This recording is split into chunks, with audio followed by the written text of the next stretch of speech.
पुराणों में शंकर जी को पूर्ण ब्रह्म माना है। 17,000 जब ये शंकर जी मर जाएंगे उसके बाद एक ब्रह्मांड का विनाश होगा। भस्मासुर की सत्य कथा से भी स्पष्ट हो गया कि शिव जी समृद्ध शक्ति नहीं है।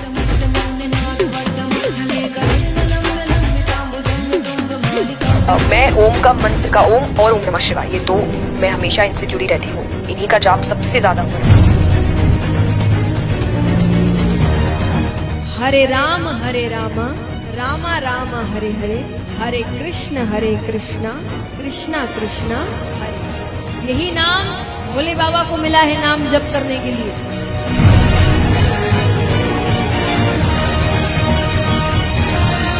देवताओं ने अमृत पिया तो वो क्या बने देव, और शंकर जी ने पिया जहर तो वो बन गए महादेव। तो अमृत से श्रेष्ठ जहर है। अरे कर्मीनो, अरे ज्ञानहीनो कहते हैं परमात्मा। कबीर जी कहते हैं मोती मुक्ता दर्शत नाही, ये जग है सब अंदरे, दिखत के तो नैन सब सुनकर फिर मोतिया बंदरे।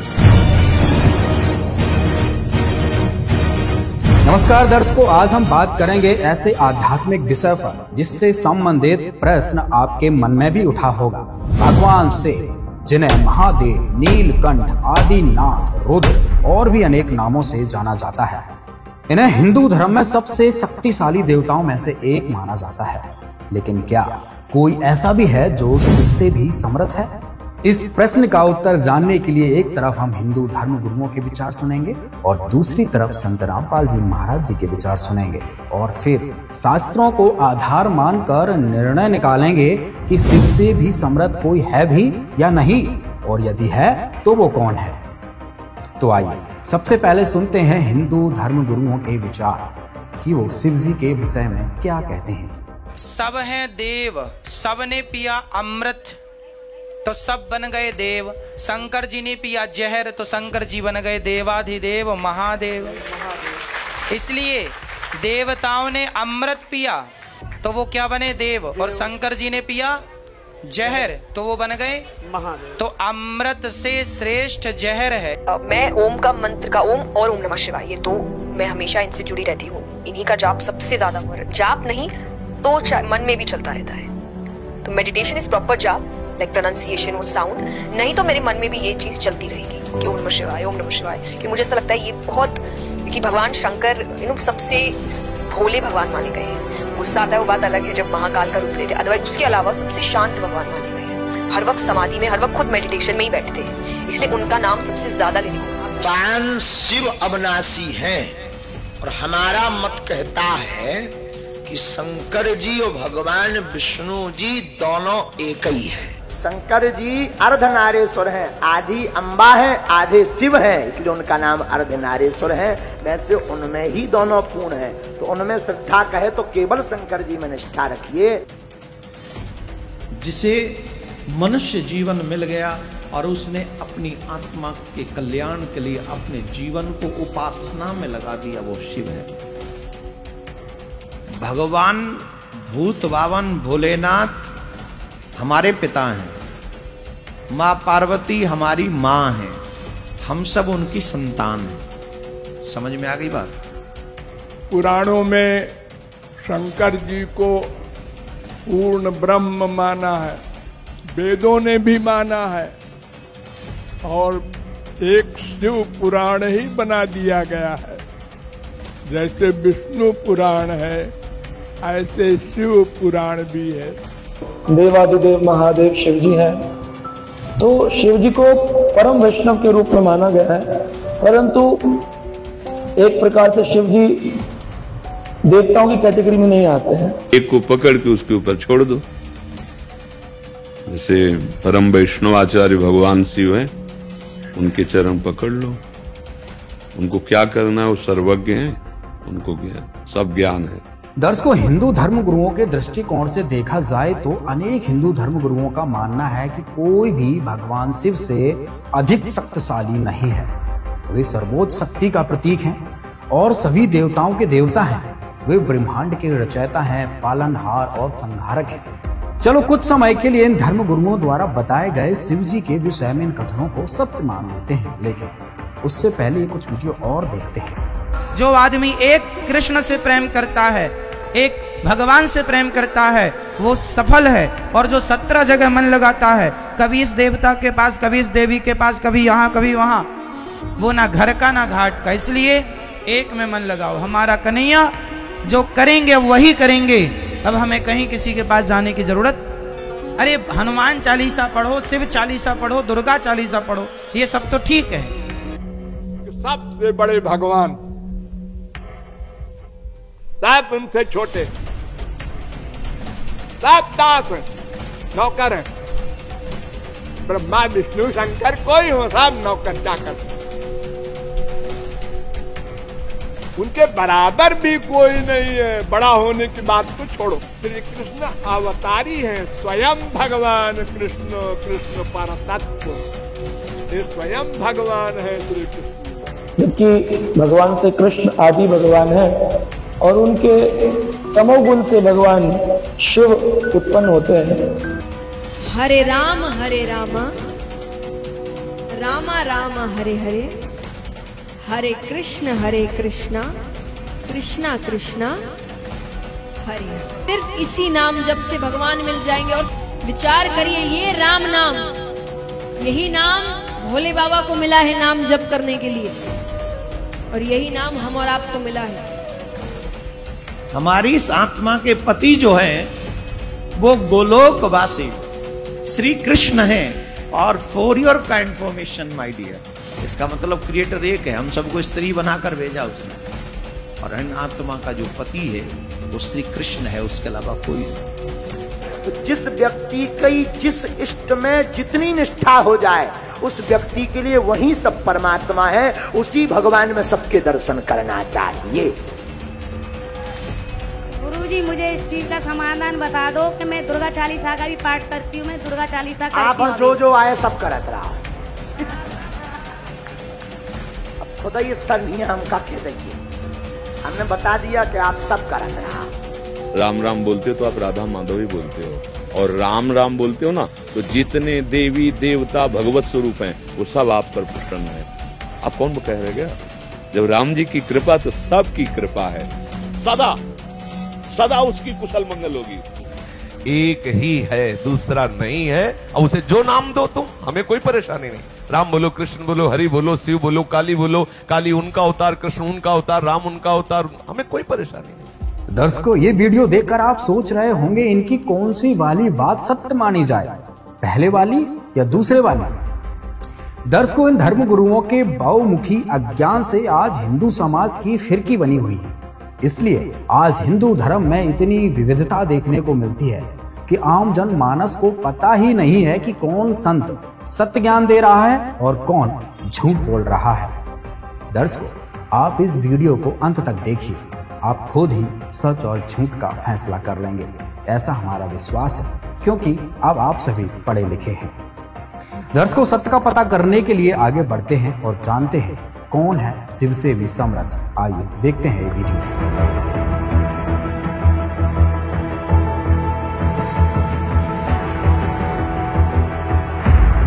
अब इन भगवानों की थोड़ी सी सतिथि बताते हैं, इनकी आयु समझाते हैं आपको।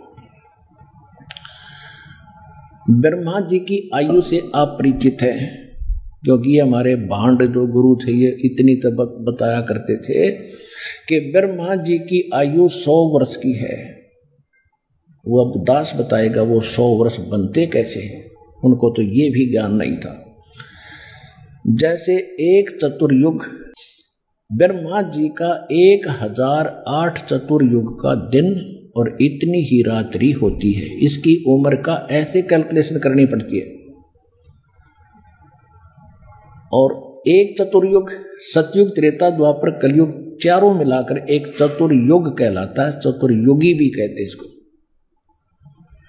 और इसके कुल मिलाकर एक, तो ऐसे 4 युगों का, चतुर्युग का टोटल टाइम कितना होता है? 43,20,000 वर्ष। 43,20,000 वर्ष एक चतुर्युग का। और ऐसे ऐसे 1008 चतुर्युग का ब्रह्मा जी का दिन। और इतनी ही रात्रि। इसको लंप सम 1000 चतुर्युग माना जाता है। हमारे यहाँ वर्ष कैलकुलेट करते हैं अपना यहाँ का मनुष्यों का, ये वैसे वास्तव में 365 सही 1/4 दिन होते इसमें, लेकिन हम अमूमन इसको 365 दिन का ही मानते हैं। इतना समझ लो। वैसे 1008 होते हैं। और इसका आगे ऐसे इनकी आगे भी इसकी डिफाइन किया है कि एक इंद्र का शासनकाल 72 चतुर्युग का होता है, और एक ब्रह्मा जी के एक दिन में 14 इंद्रों का शासनकाल पूरा हो जाता है। तो 72 को 14 से गुणा करेंगे तो 1008 चतुर्युग होते। तो लमसम माना जाता है 1000 चतुर्युग का ब्रह्मा का दिन, इतनी ही रात्रि, ये दोनों मिलाकर समझो एक दिन रात बन गए ब्रह्मा के। ऐसे 30 दिन रात का महीना और 12 महीने का एक वर्ष, ऐसे बने हुए पीरियड से, और ऐसे 100 वर्ष की आयु है ब्रह्मा जी की। ओ तेरे की बताओ, अब हम तो 100 वर्ष हमारे गिन लो, ये कितने समय उसकी तुलना में। अब उसकी कैलकुलेशन ऐसे हटकर हम अन्य देवताओं की कैलकुलेशन नहीं कर सकते। अब ऐसे निकालेंगे, ब्रह्मा जी की आयु ऐसे बने हुए 100 वर्ष की होगी, ठीक है।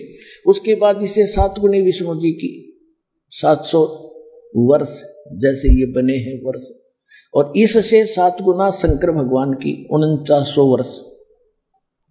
किससे 7 गुना? विष्णु जी से 7 गुना। और जब ऐसे 7 गुना आयु वाला शंकर मर जाएगा, ऐसे ऐसे 70,000 जब ये शंकर जी मर जाएंगे, उसके बाद एक ब्रह्मांड का विनाश होगा। और इस गीता ज्ञान दाता की मृत्यु होगी। और इतना पीरियड जो होगा 70,000 बार शंकर मरने के बाद, ऐसे जो एक बार ब्रह्मांड का विनाश होगा और इसकी मृत्यु होगी काल की, ज्योत निरंजन की, सरपुरुष की, तो वो होगा युग। किसका? अक्षर पुरुष का युग होगा वो युग। अपने आत्माओं ने वेदों गीता का समझना कोई बालकों का काम नहीं था। गीता अध्याय नंबर 8 के श्लोक नंबर 17 में उसमें लिखा है कि सहस्र युग लिखा है, सहस्र चतुर्युग नहीं लिखा। ये गलती कर रहे हो अनुवाद करते समय, उन्होंने ब्रह्मा जी का वो सिद्ध कर दिया। वो है सहस्र युग ओनली, नोट चतुर्युग। तो 1000 युग का दिन किसका? अक्षर पुरुष का, और इतनी ही रात्रि।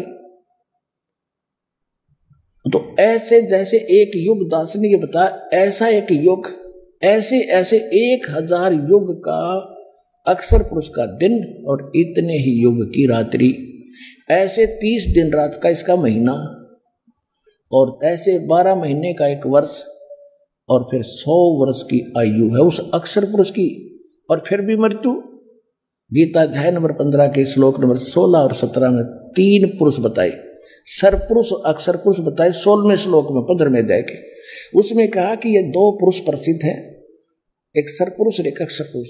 ये भी और इनके अंतर्गत जितने प्राणी इनके कमांड में हैं, ये सब नाशवान है, लेकिन जीवात्मा अलग विषय है, वो नहीं मरती।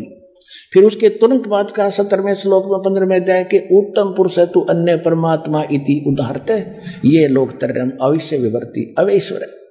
वो इन दोनों से कोई अन्य है, वो परमात्मा श्रेष्ठ भगवान उत्तम पुरुषोत्तम, और वही तीनों लोकों में प्रवेश करके सबका धारण पोषण करता है। वो मूल रूपी संसार है, संसार रूपी वृक्ष की मूल है, और वही वास्तव में अविनाशी है, अव्यय ईश्वर है। तो वो कौन है? और इनकी मृत्यु जो इतनी लंबी आयु है अक्षर पुरुष की, फिर भी मृत्यु है, इसलिए इसको अक्षर कहने लगे। अक्षर माने अविनाशी होता है, लेकिन ये अविनाशी नहीं है, लेकिन अविनाशी से कम भी नहीं है। इतनी लंबी उम्र में मरेगा, लेकिन फिर भी मृत्यु है। तो सूक्ष्म वेद में कहा है, एती उम्र बुलंद मुर्गा अंतरे, सतगुरु लगे न कान न बैठे वो संतरे। इतनी लंबी आयु होने के बाद भी मृत्यु होगी, क्योंकि आपको वो तत्वदर्शी संत नहीं मिला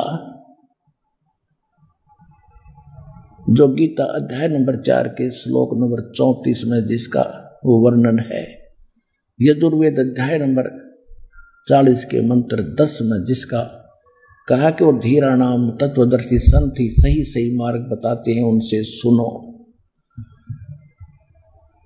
तो वो तत्वदर्शी संत आज विश्व में ये दास है, एक बार को होते 100 बार सुन लो। दर्शकों, अभी आपने अपने ब्रह्मांडों के मुख्य मुख्य प्रभुओं की आयु सीमा देखी।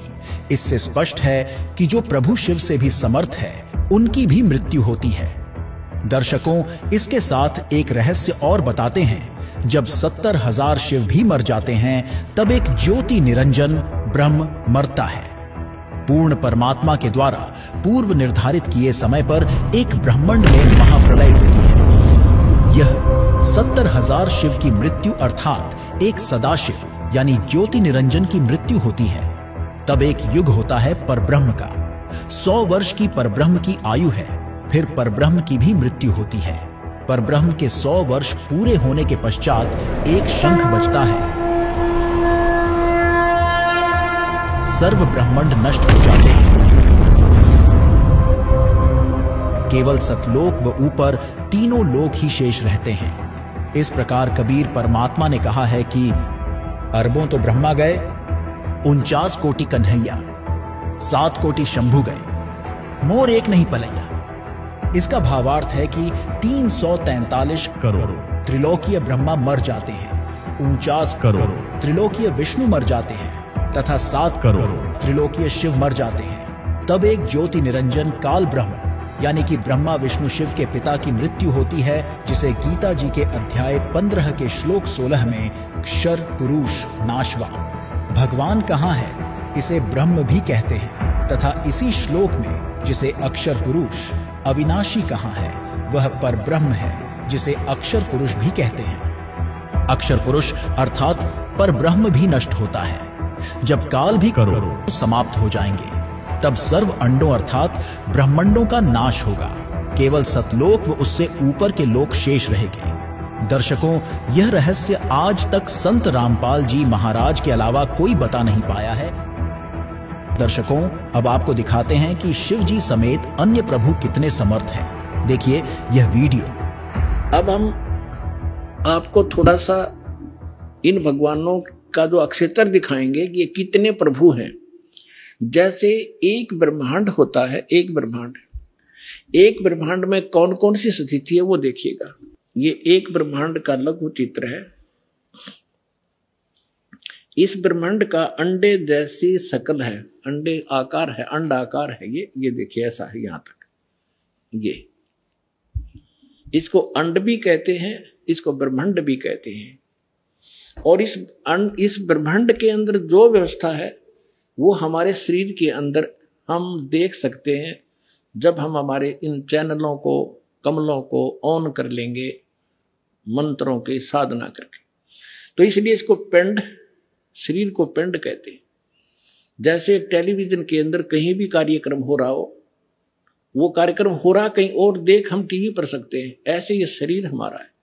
तो पूरे ब्रह्मांड का जो नक्शा है इस पिंड के अंदर है। इसको पिंड भी कहते हैं, इसको अंड आकार है इसलिए अंड भी इसी को कहते हैं।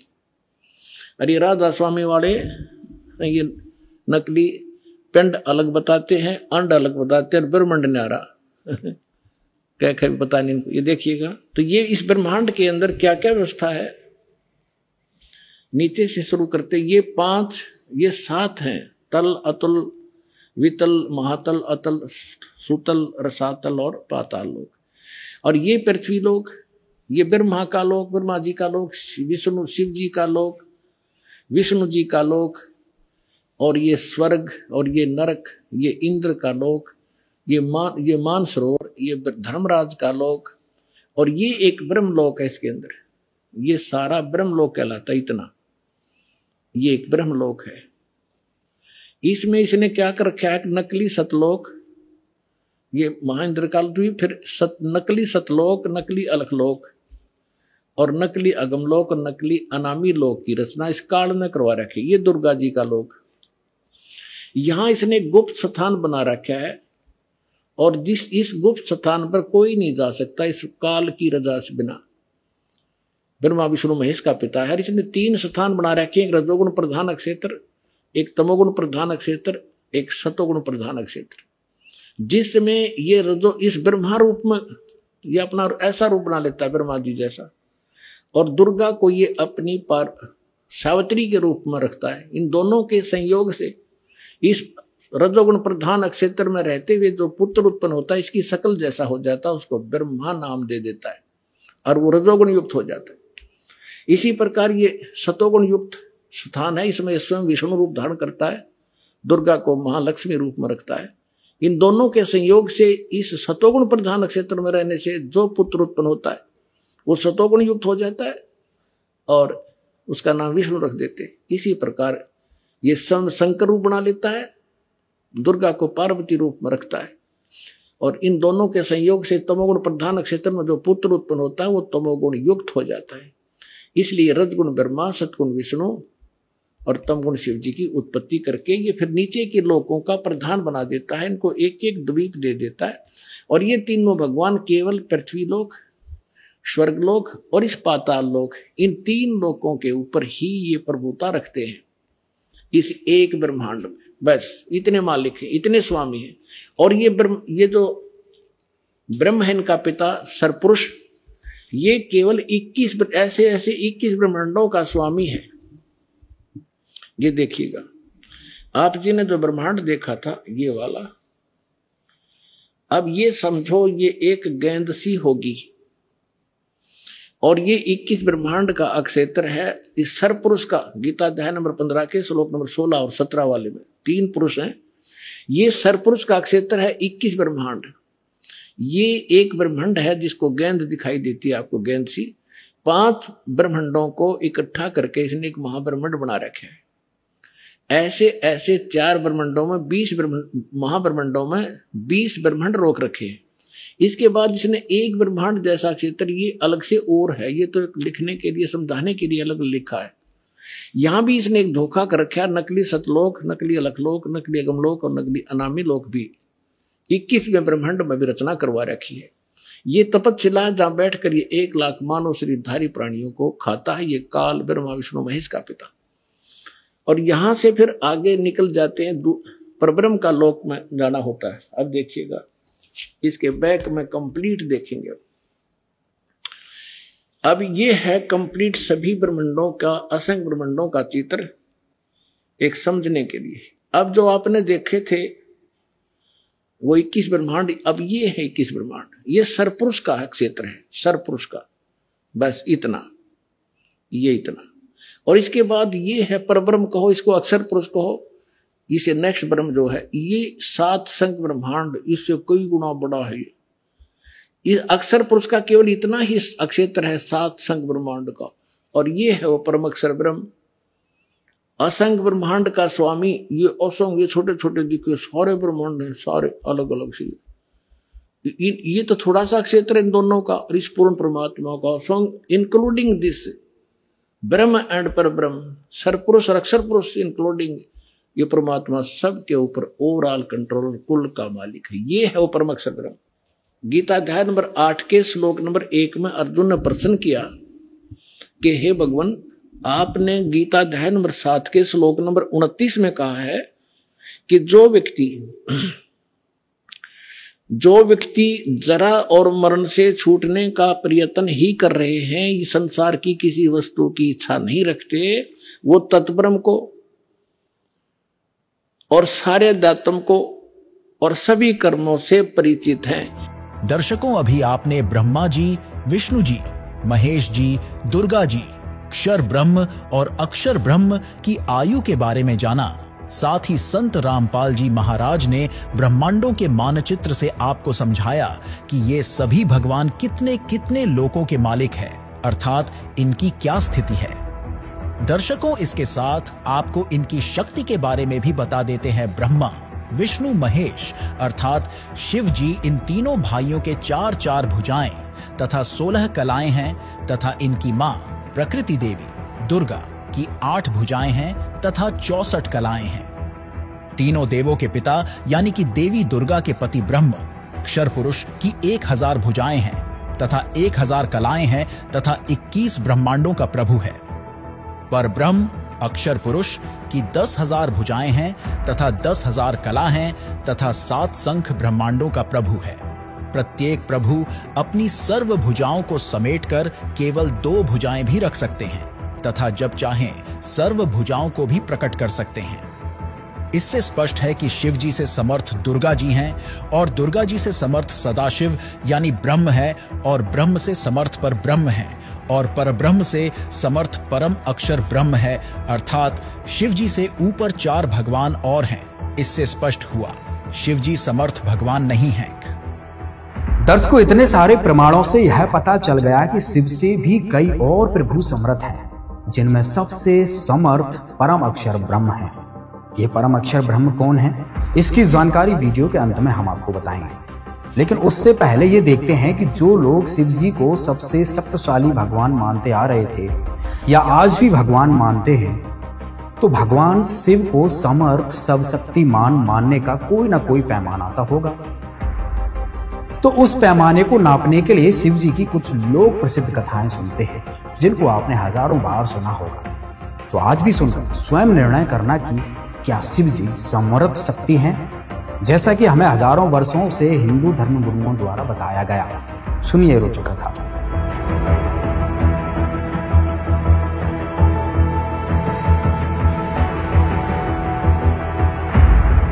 आप रोज पढ़ते हो, सुनते भी हो इन ब्राह्मणों से। परमात्मा कह रहे थे, एक भस्मासुर नाम का एक राक्षस था, तपस्वी था। राक्षस तब पाछा बना, जब ये उसका पुजारी थे, ये कर्म करेगा। उसने भगवान शिव के गेट के सामने ऊपर को पैर नीचे को सिर करके सिरासन पर 12 वर्ष तप किया। उससे पहले हजारों वर्ष कैलाश पर बैठकर तप कराया था पर्वत पर। वहां नहीं सुनाई हुई तो उसके बारे में आगे धरना दे दिया गेट के सामने शिव जी के। 12 वर्ष जब ऊपर को पैर नीचे को सिर किए हठ योग करता रहा। एक दिन पार्वती जी ने कहा, भगवान आप तो समर्थ हैं, आपका पुजारी क्या मांगता है, इसको दो फारिग करो। 12 वर्ष हो गए इसने यहाँ आपकी कितनी घोर तपस्या कर रहा है। अब शिव जी बोले, बोलो भाई क्या मांगता है। अब भस्मासुर ने कहा, जैसे नहीं, वचनबद्ध हो जाओ प्रभु, तब मांगो। भगवान शिव ने सोचा, भाई क्या मांगेगा, एक सिद्धि और मांग लेगा, दे दूंगा। बोल भाई वचनबद्ध हो गया, छोड़ पीछा मेरा।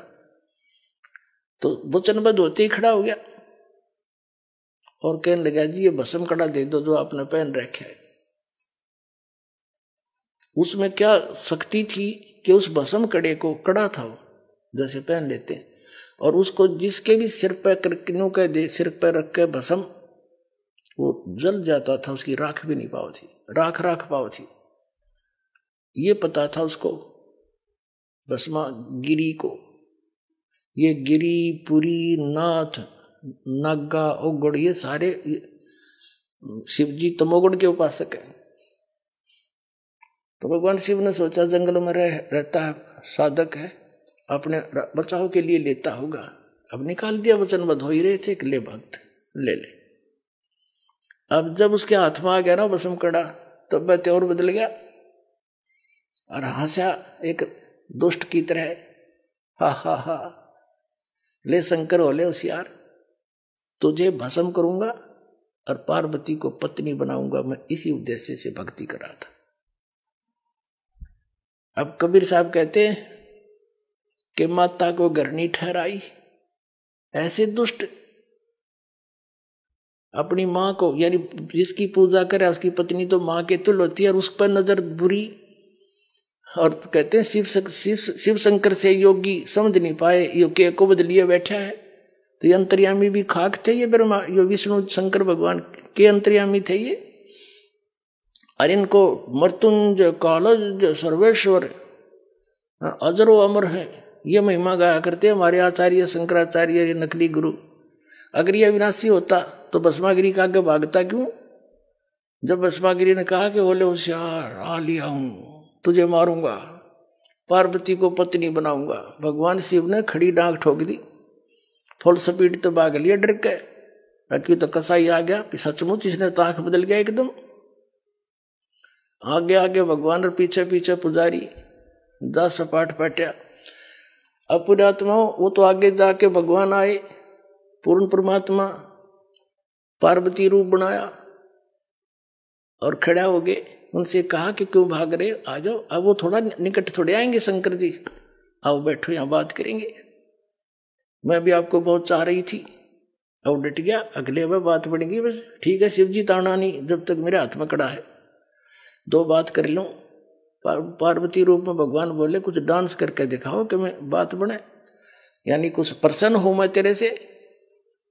अब भगवान वो भस्मागिरी कहने लगा मैं तपस्वी आदमी, मुझे डांस डोंस तो आता नहीं। पार्वती रूप में भगवान बोले ले मैं सिखाता हूँ तुझे, मैं सिखाती हूँ, इस हाथ को ऐसे कर, इस पैर न आगे कर, ठू ठू ऐसे कर, ये हाथ और ऊपर कर और ऊपर कर। जो जिसमें वो ले रहा था ना बसम कड़ा, उसके सिर पा लिया ना, जब कह दिया बसम और रिमोट दबा दिया, वो भस्मागिरी की राख होगी, मर गया। फिर विष्णु रूप धारण किया उस परम पिता ने, इनके ये संकट में उस मालिक ने याद करे, और विष्णु रूप धारण करके शिव जी के पास गया कि डट जा भोलेनाथ, क्यों भाग रहे हो। शिव जी कहते हैं भाग ले विष्णु, आजा जल्दी जल्दी। वो पीछे आने लग रहा है दुष्ट, मेरे से धोखे से उसने वचनबद्ध करके भस्म कड़ा ले लिया, मैंने आपत मोल ले ली। तब कहा विष्णु रूप में परमात्मा ने कि रुक जा, ये तेरा कड़ा ले, और मैंने वो भस्म कर दिया। सचमुच हाँ, चल तने उसकी राख दिखाऊं। जब उसकी ऐस देख ली ना, राख देख ली शंकर भगवान की, जब दिल की धड़कन ठीक हुई, हरिचना विनाशी बतावे अजरो अमर थे मृत्युंजय कालज। अब पुण्यात्मा इससे दुष्ट और क्या होगा, अपनी माँ को तो पत्नी बनाने की चेष्टा करे, हर जिसकी पूजा करे उसका दुश्मन बन गया। राक्षस स्वभाव को धारण किए मनुष्यों में नीच दूषित कर्म करने वाले मूर्ख, ये कैटेगरी है इन लोगों की, तीनों गुणों के उपासकों की। दर्शकों, इस भस्मासुर की सत्य कथा से भी स्पष्ट हो गया कि शिव जी समृद्ध शक्ति नहीं है।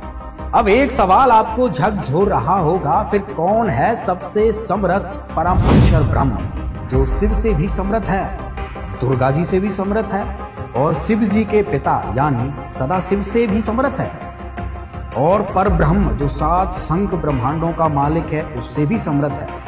तो वो कौन है, जानने के लिए सुनिए जगत गुरु तत्वदर्शी संत रामपाल जी महाराज के विचार।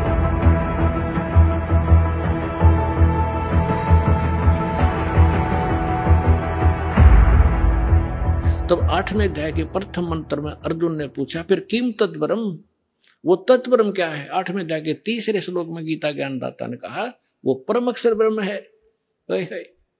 एक सरब्रह्म, 21 ब्रह्मांड का स्वामी, इसको सरपुरुष कहो, सरब्रह्म कहो।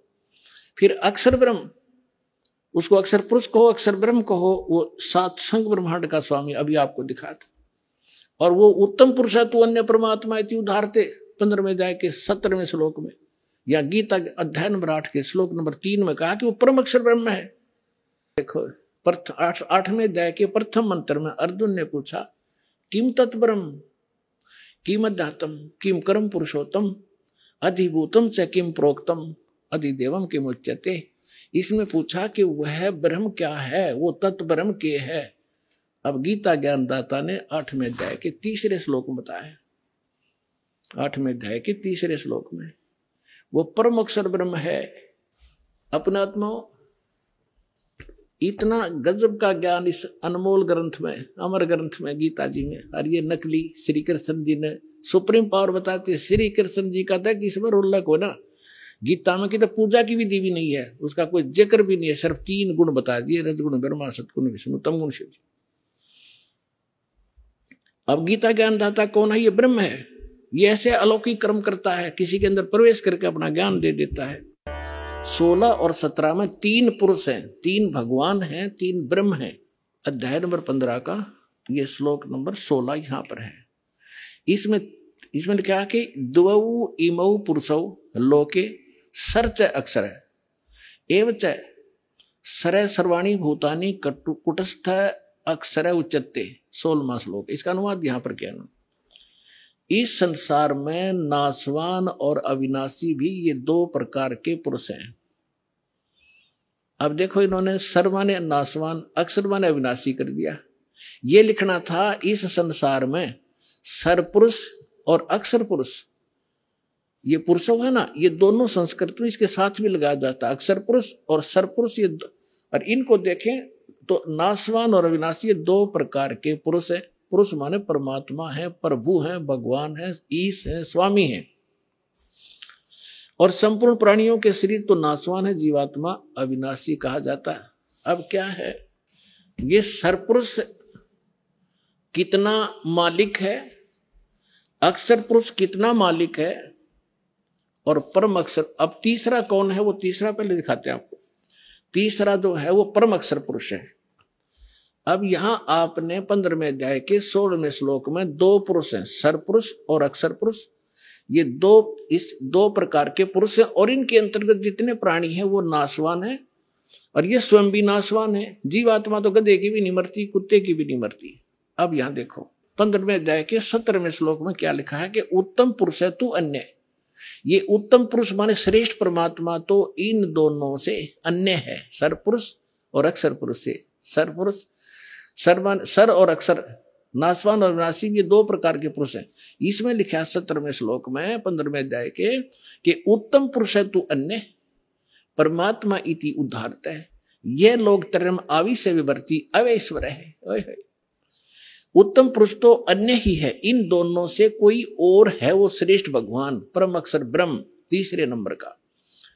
उत्तम पुरुष तो अन्य ही है जो तीनों लोकों में प्रवेश करके सबका धारण पोषण करता है। अविनाशी परमेश्वर परमात्मा इस प्रकार कहा जाता है। तो उस परमेश्वर ने 600 वर्ष पहले सच्चिदानंद घन ब्रह्म की वाणी में, अपनी कबीर वाणी में क्या लिखा था? अक्षर पुरुष एक पेड़ है, सर पुरुष वाकी डारे, तीनों देवा शाखा है, ये पात रूप संसारे। और वे गीता क्या कहती है 15वें अध्याय का प्रथम मंत्र कि जो संत इस उल्टे लटके हुए संसार रूपी विभाग वृक्ष के सभी विभाग पत्तों सहित जड़ से लेकर पत्तों तक बता देगा, वो तत्वदर्शी संत है। पहचान बताई है तत्वदर्शी संत की। अब देखिएगा, ये है पूर्ण परमात्मा, ये परम अक्षर ब्रह्म है। ये ऐसे देंगे, ये है जड़ जो मूल है, ऊर्ध्व मूलम, ये परम अक्षर ब्रह्म है, पूर्ण ब्रह्म परमेश्वर।